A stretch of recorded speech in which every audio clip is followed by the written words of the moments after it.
Okay, we're going to learn how to make a good-looking forest path today.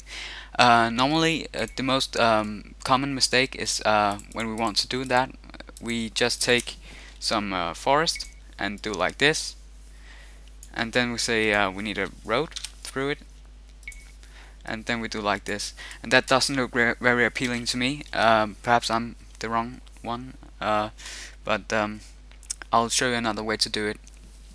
If you play any scenarios made by Ingo Fantil or Mark Stoker or any of the big guys, you'll notice that they make a lot of terrain mixing. It gives a really nice touch to the scenario, and it's not that hard to achieve.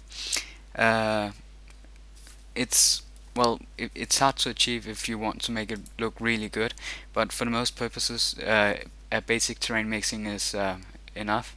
And what I like to do when I want to mix terrain is to choose the tiny brush and grass 3, and then I'll start out with just clicking a lot randomly while moving my mouse around.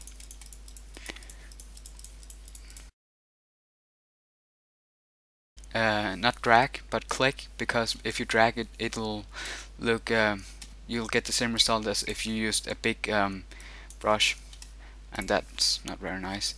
And you can also use grass 2 if you like, but it's not very suiting for a forest path in my opinion, because it looks like a mowed lawn.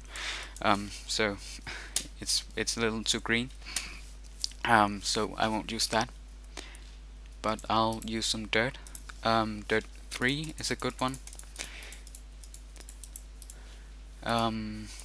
And dirt 2, what I like to do with dirt 2 is actually to drag it and make small circles, because it's not very noticeable if you just click like you do with the others. So do like this, small circles.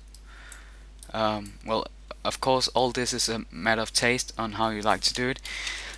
This is just the way I like to do it, so that's, well, enough said. That's just the way I like to do it, so don't comment my way on doing this stuff. It's just personal preference. Okay, let's add some road now. I think I've done enough mixing, or well, I haven't really, but it's just to show you guys how to do it. I'll add some broken road, cause that fits nice in a forest. I don't consider, I don't think the road will be white and shiny in the middle of a road, of a forest, sorry. So therefore I use the broken road, and I also take some road fungus to give some overgrown feeling somehow. I don't know how to explain, but it looks a little more forest-like. And then I'll head up to forest. I'll just click F. And I'll do the same as I did with the terrain. I'll just click randomly, not thinking too much of where I'm placing it. That normally gives a good result.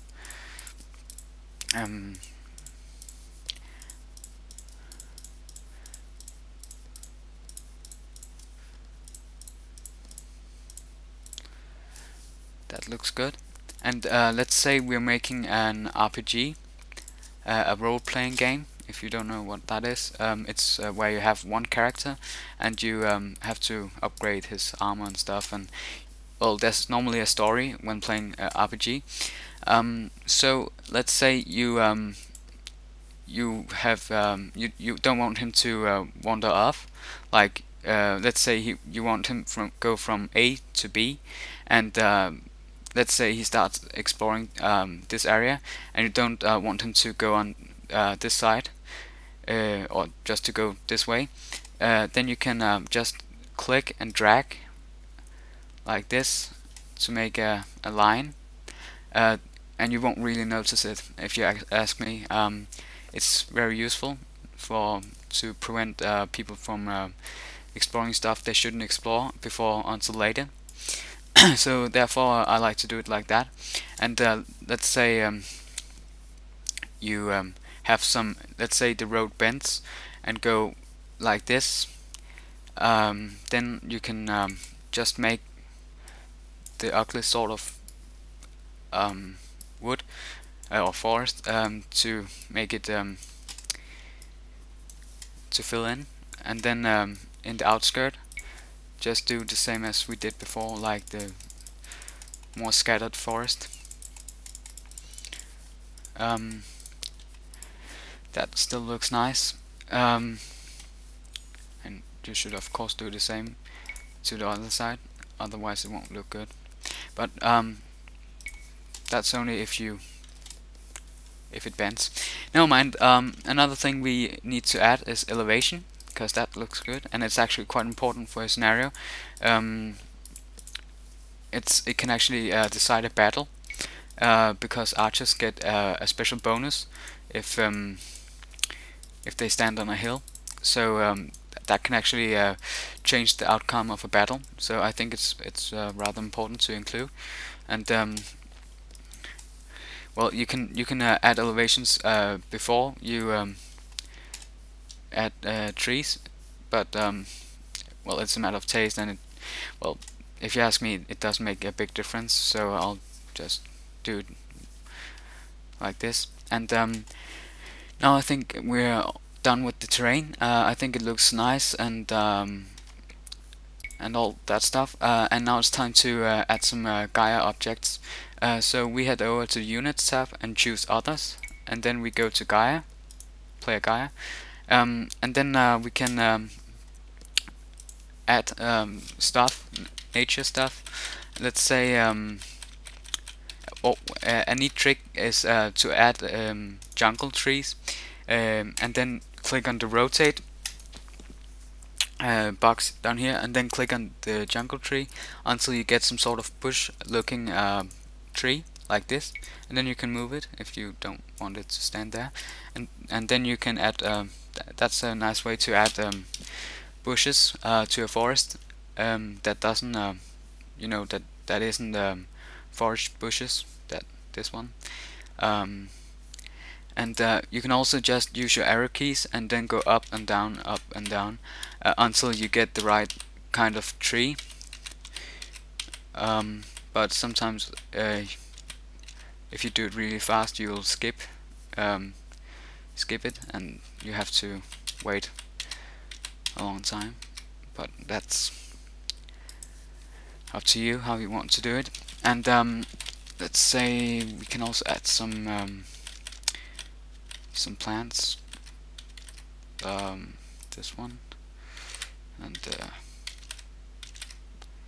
oh, that's fine. That one is nice as well.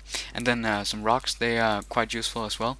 Also, if you want to make, let's say you this is just some bonus information.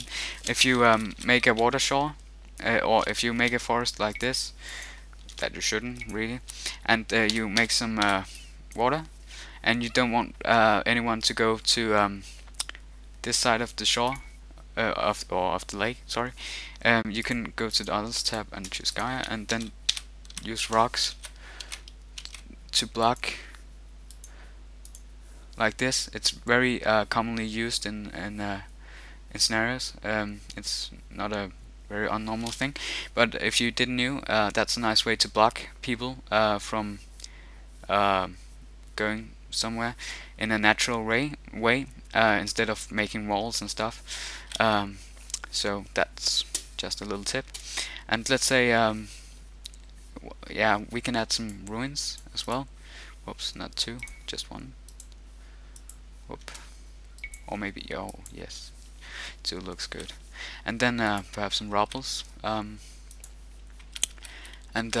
yeah, you can add whatever you like, whatever you think fits in, and it's a matter of taste, and it's up to you. It's you who are designing the scenario that decides, and as long as you're happy with the scenario, it's fine. There's no right or wrong when designing. This was just a tip on how to make better looking maps. because this doesn't look very appealing compared to this, if you ask me. And if I used a little more time, it would actually, I think it could look a lot better.